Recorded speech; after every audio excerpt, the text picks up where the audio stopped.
آپ کو حیرت ہوگی کہ یہاں پنجاب، ملتان، سندھ پر بھی ان کی حکومت رہی ہے. ان کے ہاں 40 پارے ہیں. کوئی اپنے مریدوں کو چرس پلا کر، بھنگ پلا کر ان سے اس درجے پر شجاعت والا کام کروا سکتا ہے؟ دنیا کے کس خطے اور جغرافیوں کے اوپر حسن صباح نے یہ جنت قائم کی تھی؟ ذرا ہمیں بھی تو وہ جگہ دکھائیے. بسم اللہ والصلاة والسلام علی رسول اللہ وآلہ وعلی. السلام علیکم ورحمۃ اللہ وبرکاتہ. اسماعیلی تاریخ کے اوپر میں گفتگو کر چکا ہوں کہ فرقہ اسماعیلیہ کیا ہے، تاریخ فاطمیین مصر یہ کون لوگ تھے، اور پہلی شیعہ اسٹیٹ جو مصر کے اوپر قائم ہوئی کن ادوار میں ہوئی اور اس کی کیا تاریخ تھی. کس طرح سے پوری تفصیل کے ساتھ اس پر میں نے گفتگو کی ہے اور آپ یہ ویڈیو دیکھ سکتے ہیں. آج میں بات کرنا چاہوں گا حسن الصباح کے اوپر. ان کا نام حسن بن صباح الحمیری، الثائر الحمیری بھی ان کو کہتے ہیں.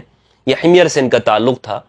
حسن صباح کون تھے اور ان کے بارے میں جو حشاشیین مشہور ہے کہ ایک ایسا گروہ انہوں نے پیدا کیا تھا کہ جو فدائی گروہ تھا، اور یہ اپنے لوگوں کو حشیش پلاتے تھے، اپنے مریدوں کو، اور پھر یہ کہتے تھے کہ جاؤ میرے مخالف کے اوپر حملہ کرو، فدائی کاروائی کرو. خود بھی وہ اپنی جان دے دیا کرتا تھا اور دوسرے مخالف کی جان لے لیا کرتا تھا. یہ جو سٹوری بیان کی جاتی ہے اس میں کہاں تک حقیقت ہے اور کہاں تک اس کو جھوٹ بنایا گیا ہے، اس پر بات کرنا اس لیے ضروری ہے کہ ہمارے ہاں جب خاص طور پر جب اسماعیلیہ پر گفتگو کی جاتی ہے تو حسن بن صباح یا حسن صباح یہ زیر بحث آتے ہیں. ہمارے ہاں جو آج آغا خانی جن کو کہتے ہیں وہ حسن صباح کی رسپیکٹ کرتے ہیں، ان کو ایک بہت بڑا درجہ دیتے ہیں، ان کو علیہ السلام کہتے ہیں. نظاری جو لوگ ہیں، اور میں آپ کو بتا چکا ہوں کہ اسماعیلی ڈیوائیڈ ہوئے ہیں مستعلوی اور نظاری کے درمیان میں، اور کیوں تقسیم ہوئے اس کی پوری ایک تاریخ ہے. اس میں آج کی اس ویڈیو میں گفتگو کروں گا. اور میرے سامنے جو کتاب ہے یہ اسماعیلی تاریخ کا ایک مختصر جائزہ، یہ کتاب لکھی ہے ڈاکٹر فرحاد دفتری نے اور اس کا ترجمہ کیا عزیز اللہ نجیب صاحب نے. یہ کتاب مجھے موصول ہوئی ہے اپنے ایک اسماعیلی ساتھی کے ذریعے سے، اور ان سے میری اس پر بات ہوئی کہ جناب میں چاہتا ہوں کہ آپ کی کتابوں کا مطالعہ کروں، تو انہوں نے مجھے یہ کتاب بھیجی اور یہ بہت شاندار کتاب ہے اس موضوع کے اوپر.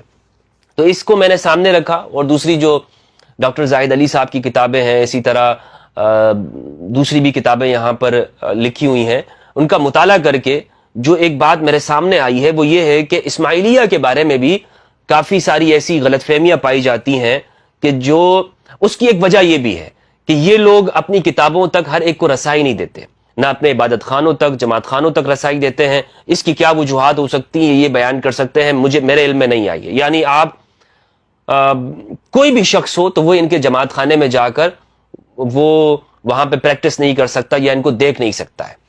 تو بہرحال یہ ان چیزوں کو بہت مخفی رکھتے ہیں. اس وجہ سے ہمارے ہاں چونکہ معلومات نہیں ہے تو ان کے بارے میں قدیم زمانے سے ہی اس طرح کی باتیں پھیلتی رہی ہیں. اور حسن صباح کے بارے میں بھی یہ بات بہت مشہور ہے. یہ بات کیسے آئی حسن صباح کے بارے میں؟ آپ جتنے بھی جو لکھنے والے ہیں، تاریخ دان، اورینٹلز، مستشرقین نے بھی اگر حسن صباح کے بارے میں لکھا ہے تو وہ یہی بات لکھی ہے کہ جناب یہ ایک فرقہ تھا حشاشیین کے نام سے، حشاشیین جو حشیش پلا کر لوگوں سے فدائی کاروائی کرواتے تھے. اور اس پر ابھی ایک عرب کے اندر ایک بہت بحث چھڑی ہوئی ہے، گفتگو ہو رہی ہے، ویڈیوز بنائی جا رہی ہیں، کیونکہ مصر کے اندر ایک ڈرامہ بنایا گیا ایک مسلسل حشاشیہ کے نام سے، اور اس وجہ سے وہاں پر بہت ایک گفتگو چھڑ گئی ہے.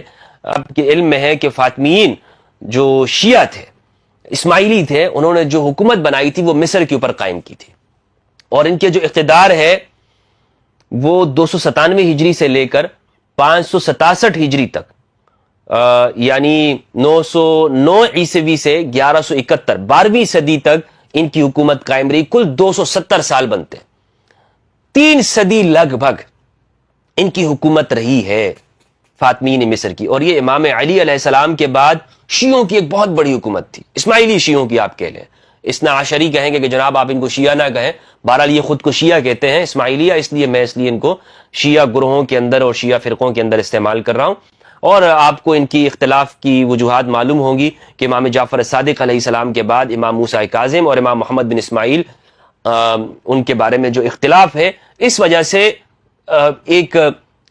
ایک تقسیم پائی جاتی ہے یہاں پر، یعنی اثنا عشریہ وہ آگے تقسیم ہو جاتے ہیں اسماعیلیہ کے اندر، اور پھر ائمہ جو امامیہ کے درمیان میں یہ تقسیم پائی جاتی ہے، اور پھر آگے اسماعیلیہ کی بھی آگے تقسیم ہے، مستعلوی اور نظاریہ، اور پھر مستعلیہ بھی تقسیم ہوئے ہیں، نظاریہ بھی آگے جا کے طیبی اور دوسرے یمن کے جو گروہ ہیں ان کے درمیان میں بحرہ کے اندر یہ تقسیم ہوئے ہیں، ان کے اندر ایک بڑی تقسیم موجود ہے۔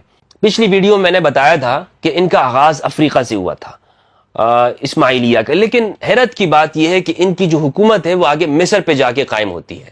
یہ بتانا ضروری ہے کہ مصر میں جو حکومت ان کی رہی ہے 270 سال تک، اس میں اس حکومت کو بھی آپ تقسیم کر لیں، پورے عرصے کو آپ تقسیم کریں تو ان کے خلیفہ ہیں الحاکم بامر اللہ، جنہیں ہمارے ہاں خانی علیہ السلام بھی کہتے ہیں۔ ایک دور ان تک بنتا ہے، اور دوسرا جو ان کا دور ہے آخر تک صلاح الدین ایوبی کے ہاتھوں جو اس فاطمی حکومت کا اختتام ہوا ہے۔ اور میں نے بتایا تھا کہ صلاح الدین ایوبی ہی وہ شخص ہیں کہ جس نے اس حکومت کا اختتام کیا ہے، اور صلاح الدین کے زمانے میں پھر کیا کچھ ہوا ان کی کتب خانوں کے ساتھ، جامعہ ازہر کے ساتھ، وہ تاریخ کا ایک بہت بڑا حصہ ہے۔ انہوں نے 2 مراکز قائم کیے، سیاسی مرکز اور دعوتی مرکز۔ سیاسی مرکز فاطمین مصر نے قاہرہ کو قرار دیا، اور دعوتی مرکز ان کا الازہر یونیورسٹی ہے، جو کہ سیدہ زہرا علیہ السلام کے نام سے جامعہ الزہرا اس کا نام تھا، پھر اسے جا کے آگے ازہر کیا گیا۔ یہ دعوتی مرکز تھا بنیادی طور پر، یہاں سے ان کے دعوت الحق، دین الحق کے نام سے، الدعوہ کے نام سے ان کے ادارے تھے جو کام کیا کرتے تھے۔ ایک پوری وہاں پر اس یونیورسٹی میں ایک ڈپارٹمنٹ تھا کہ جس کو انہوں نے دعوت الحق کا نام دیا ہوا تھا، اور اس سے دائی، مربی پیدا ہوا کرتے تھے جو پورے اکناف و اطراف عالم کے اندر وہ جایا کرتے اور وہاں پر لوگوں کو اسماعیلی بنایا کرتے تھے۔ آپ کو حیرت ہوگی کہ یہاں پنجاب، ملتان، سندھ پر بھی ان کی حکومت رہی ہے اسماعیلیہ کی۔ اسی لیے جو غزنوی آئے تھے یہاں پر، محمود غزنوی جو آیا تھا، یہ لوگ سمجھتے ہیں کہ شاید اس نے وہاں پر ہندوؤں کی صرف مخالفت میں آیا، نہیں، اس نے یہاں ملتان میں بھی اسماعیلیوں کو بھی پریشان کیا، اور یہاں ان کے اوپر بھی اس نے لوٹا ماری کی تھی غزنوی جب یہاں پر آیا تھا۔ تو یہ پوری ایک ان کی تاریخ ہے، انہوں نے پوری دنیا کے اندر اپنی ریاست کو پھیلانا چاہا، اور یہ آپ اسماعیلیوں کے اندر دیکھیں گے کہ انہوں نے تاریخ سے اس بات کو سیکھا کہ جناب اب ہم چونکہ خلافت کا زمانہ نہیں رہا ہے، اگرچہ یہ خلافت کے دعویدار ہیں، خلافت کو آگے لے کے چلتے ہیں، لیکن انہوں نے زمانے کے ساتھ اپنے آپ کو بدلا ہے، اور پھر آج دنیا میں جو سیاسی اور جو معاشی طور پر جو بڑی کمیونٹی سمجھی جاتی ہے وہ اسماعیلی کمیونٹی ہے، کہ یہ انہوں نے تجارت کے اندر اپنے آپ کو مضبوط کیا۔ اس زمانے سے ہی ان کا پورا یہ ایک سلسلہ تھا کہ یہ دنیا میں جاتے تھے اور تجارت کرتے تھے، اور اپنے آپ کو وہاں اس علاقے کے مضبوط ترین افراد شمار ہوا کرتے تھے۔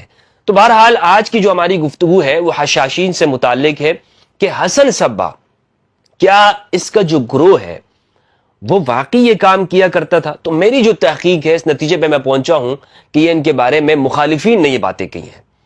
یعنی سب سے پہلے یہ بات کرنے والا مستشرق اورینٹل ہے، جس سے پھر آگے لوگوں نے بات لی ہے، ورنہ ہمارے ہاں جو اسلامی تاریخ لکھنے والے حتیٰ کہ مخالفین، ابن الاسیر الجزرین الکامل میں ان پہ تفصیلاً گفتگو کی ہے، اسماعیلیوں کے اوپر اور حشاشین کے اوپر، لیکن کہیں پر بھی انہوں نے یہ نہیں کہا کہ جناب یہ حشیش پلایا کرتے تھے، یہ لوگوں کو چرس بھنگ پلا کر حسن صبا یہ کام کروایا کرتا تھا، ایسا کہیں پر بھی ہمارے اہل سنت علماء نے نہیں لکھا۔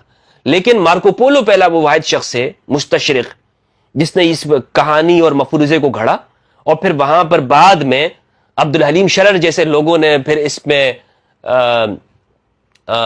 ناول لکھے، اور یہ بات پھیلائی گئی کہ دیکھیں جناب یہ گروہ تھا۔ اور شیعوں کے بارے میں حساسیت زیادہ ہے کہ جو بھی شیعہ کے کسی بھی فرقے کے بارے میں مخالفین میں سے ہوگا تو وہ کہانیاں بناتا رہے گا، خواہ یہ بات بنائے کہ جناب ان کے ہاں 40 پارے ہیں، یا شام غریباں کے اوپر بنائے، یا یہ کرتے ہیں، فلاں کرتے ہیں۔ اسماعیلیوں کے بارے میں بھی، اور خاص طور پر جو حسن صبا ہے، یہ بات بنائے گی۔ میں اس کا کوئی حمایتی نہیں ہوں کہ اگر آپ مجھے سمجھے کہ جناب میں حسن صبا کی حمایت کروں، لیکن میں تاریخ کا آپ کو یہ دعوت دیتا ہوں کہ آپ تاریخ کا جب تجزیہ کریں تو آپ دوسرے کی اینک لگا کے نہ کریں، آپ کو اپنی عقل بھی استعمال کریں کہ وہاں پر دیکھیں کہ بھائی یہ بات بنتی ہے یا نہیں بنتی، کہ یہ جو جس طرح اسماعیلیوں کے بارے میں بات کہی جا رہی ہے حقیقت سے اس کا تعلق ہے یا نہیں۔ مثلا اگر آپ یہ دیکھیں کہ عقلاً بھی اس کو سوچیں، کیا کوئی اپنے مریدوں کو چرس پلا کر، بھنگ پلا کر ان سے اس درجے پر شجاعت والا کام کروا سکتا ہے؟ نہیں کروا سکتا. مثلا شراب پلا کر تو پھر بھی ممکن ہے، نبیس پلا کر ہو سکتا ہے، لیکن چرس اور افیون پلا، یہ بھنگ پلا کے، یعنی کہ اگر کوئی شخص حشیش پی لیتا ہے اس کے اعضاء ڈھیلے پڑ جاتے ہیں، اس کی عقل، اس کو ایک بھی دو چیزیں نظر آنے لگ جائیں گی، وہ اپنا وار جو ہدف ہوگا اس کے اوپر وار صحیح طور پر نہیں کر سکتا. تو حشیش پی کر لوگوں کو جنت کے مناظر دکھانا، جنت دکھلا دینا اور کہنا کہ جناب یہ جنت ہے. اور پھر حسن صباح نے یہ قائم کہاں کی تھی؟ دنیا کے کس خطے اور جغرافیوں کے اوپر حسن صباح نے یہ جنت قائم کی تھی؟ ذرا ہمیں بھی تو وہ جگہ دکھائیے ذرا، ہم تاکہ ہم بھی وہاں پہ جائیں اور اس کا نظارہ کرائیں کہ جناب وہاں پہ دودھ کی نہریں بہتی ہوں. جنت کا ایک تصور ہے کہ جناب جنت میں دودھ کی نہریں ہیں، جنت میں شہد کی نہریں ہیں، حوریں وہاں پر ہیں. مجھے بتائیں حسن صباح کیا دودھ کی نہریں جاری کر سکتے؟ دودھ، اتنا دودھ کہاں پہ سٹاک کیا گیا ہے، کس سٹور میں رکھا گیا ہے، اور اس کی نہریں بنانا وہ خراب نہیں ہو جائے گا؟ شہد کی نہریں، حور ہیں، اور پھر لوگوں کو افیون پلا کے یہ کہنا کہ جاؤ لوگوں کو قتل کرو. یہ بھائی یہ کہانی نہیں بنتی، یہ تمہاری اسی طرح کی کہانی ہے کہ فلاں زمانے کے اندر تمہارے پیر صاحب اڑ جایا کرتے تھے. ان کہانیوں کے اوپر بالکل بھروسہ نہیں کیا جا سکتا. لہٰذا میں نے جہاں تک ان کا مطالعہ کیا ہے یہ بالکل من گھڑت کہانی ہے. حسن صباح کے بارے میں آتا ہے کہ انہوں نے ایک قلعے پر حکومت قائم کی تھی اور انہیں شیخ الجبل بھی کہتے ہیں. اس قلعے کا نام قلعہ الموت تھا، قلعہ الموت، اور یہ ایران کے اندر واقع ہے، یعنی جس جغرافی میں تھا. چونکہ خود حسن صباح وہ قم کے تھے اور پہلے اثنا عشری شیعہ تھے، بعد میں پھر یہ اسماعیلی بنے ہیں ایک دائی کی دعوت کے اوپر. اور ایک پورا واقعہ ہے کہ یہ کس طرح سے اسماعیلی بنے ہیں. تو اس جگہ پر جب اس نے قبضہ کیا، اور قبضے کی بھی بڑی ایک دلچسپ داستان ہے کہ وہاں پر سلجوکیوں کی حکومت تھی اس زمانے میں، لیکن یہ ایک دائی کی شکل میں وہاں اس قلعے میں گئے تھے، اور وہاں جا کر انہوں نے آہستہ آہستہ وہاں پر لوگوں کو اپنا پیغام پہنچایا. ایک دن ایسا ہوا کہ سارے کے سارے لوگ وہ اسماعیلی بن چکے تھے، اور پھر وہاں پہ لوگوں کو شکست کھانی پڑی سلجوکیوں کو، اور آہستہ آہستہ کر کے انہوں نے ارد گرد کے قلعوں پر بھی قبضہ کرنا شروع کیا اور اپنی حکومت کو اتنا وسیع کیا کہ شام تک انہوں نے پہاڑی سلسلے کے اندر ان حکومتوں کو قائم کیا. افغانستان تک یہ لوگ پہنچے تھے. پھر بعد میں مغلوں نے حملہ کیا اور ان کی حکومت کا اختتام کر دیا. ان کے جو عقائد ہیں بنیادی طور پر زیادہ جہاں تک میرے معرفت میں آئے ہیں، میرے علم میں آئے ہیں، تو ان کے عقائد انہیں آپ باطنیہ کہہ سکتے ہیں. لیکن باطنیہ، ان کی مذمت میں یہ لقب بیان کیا جاتا ہے، یہ خود کو باطنی نہیں کہتے ہیں، لیکن یہ کہتے ہیں کہ ظاہری شریعت ہے اور ایک باطنی شریعت ہے. ظاہری شریعت وہ اپنے ایک زمانے اور دور تک چلتی ہے، اس کے قوانین چلتے ہیں، لیکن جو باطن ہوتا ہے وہ لازوال ہے. وہ تعلیمات وہ کسی زمانے میں بھی وہ ختم نہیں ہوتی، وہ ہمیشہ ایک ہی رہتی ہیں. لہٰذا اسماعیلیوں کو اگر آپ دیکھیں گے تو آپ کو نظر آئے گا کہ یہ زیادہ فوکس کرتے ہیں اخلاقیات کے اوپر، زیادہ ان کی ترجیح ہوتی ہے کہ آپ کو کہیں مثال کے طور پر نماز ہے تو یہ کہتے ہیں کہ جناب ایک تو ظاہر شریعت ہے کہ آپ نے نماز پڑھنی ہے، لیکن ایک نماز کی روح ہے کہ وہ آپ نے اپنے اندر اپنانی ہے. دیانت ہے، سچائی ہے، طہارت ہے، اخلاق ہے، کردار ہے، ڈسپلن ہے، یہ اس کا ایک باطن ہے کہ جو آپ کے اندر آنا چاہیے. اگر یہ چیزیں آپ کے اندر نہیں آتی تو پھر آپ صرف ٹکرے مار رہے ہیں اور آپ کچھ کام نہیں کر رہے ہیں. تو ان کے عقائد اس کے اوپر مبنی ہے اور اس کے اوپر پوری ایک تفصیل ہے کہ جو آپ ان کی کتابوں کے اندر یا جس طرح سے آپ ان کے دائیوں سے پوچھ سکتے ہیں. بہرحال جو حسن صباح کی جو حشاشیین ہے یہ ایک مفروضہ ہے، اس کی کوئی حقیقت نہیں ہے، کوئی ثبوت اس کا کتابوں کے اندر نہیں ملتا سوائے اس کے کہ یہ ڈھکوسلے جو بنائے گئے ہیں اسماعیلیوں کے بارے میں، یہ حسن صباح کے بارے میں، اور ناولوں کی زینت ہی رہے ہیں اور بچوں کا دل بہلانے کے لیے کافی ہے. دل بہلاتے رہے، اس کی کوئی حقیقت نہیں ہے. والسلام علیکم ورحمۃ اللہ وبرکاتہ.